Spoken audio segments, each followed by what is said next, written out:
প্রতিদিন আমরা একটা করে হজ আর একটা করে উমরা করতে পারি। প্রতিদিন একটা করে হজ একটা করে উমরা করা সম্ভব। বলতে পারেন ভাই কিভাবে? এই হাদিসটা আল্লাহর নবী মুহাম্মদ সাল্লাল্লাহু আলাইহি ওয়াসাল্লাম বলেছেন, আমি এবারও সবগুলো বলতে গেলে অনেক সময় যাবে, খুব সংক্ষিপ্ত করে বলছি। যে ব্যক্তি ফজরের নামাজ জামাতের সাথে পড়ে, বলেন আমার সাথে, যে ব্যক্তি ফজরের নামাজ জামাতের সাথে পড়ে, এরপর সালাম ফিরানোর পরে ওই জায়গায় বসে থাকে, সালাম ফিরানোর পর ওখানেই বসে থাকে, বসে বসে আল্লাহ পাকের জিকির আজগার তাসবিহ তাহলিল করতে থাকে।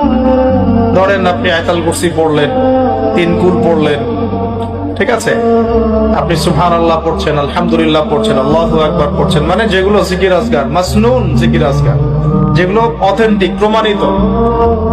প্রয়োজনে বসে কোরআন তেলাওয়াত করলেন, কিছুক্ষণ আল্লাহর কাছে দোয়া করলেন, এভাবেও হতে পারে। এভাবে করার পর সূর্য উঠে গেল। ধরেন জামাত আপনাদের এখানে কয়টায় হয়? হ্যাঁ, 5:50 বা 55 এরকম না?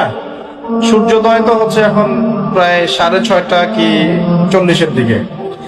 ধরেন 7টা পর্যন্ত আপনি জিকির আজগার করলেন, নামাজ ধরলেন, ধরে সকাল 7টা পর্যন্ত ওইখানেই আপনি আছেন মসজিদে, জিকির আজগার করছেন, তাসবিহ তাহলিল করছেন, কোরআন তেলাওয়াত করছেন, একটু দোয়া করছেন, ঠিক আছে? এই সময়টা কাজে লাগে না। সূর্য উঠে গেল, ওঠার পরে আপনি মাত্র 2 রাকাত নামাজ পড়লেন, এই নামাজটাকে বলে ইশরাকের নামাজ। কিসের নামাজ? ইশরাক। এবার আপনি চলে গেলেন, মসজিদ থেকে বের হলেন, নবী সাল্লাল্লাহু আলাইহি ওয়াসাল্লাম বলছেন এই ব্যক্তির আমলনামায় একটা কবুল হজ একটা কবুল উমরার নেকি দেয়া।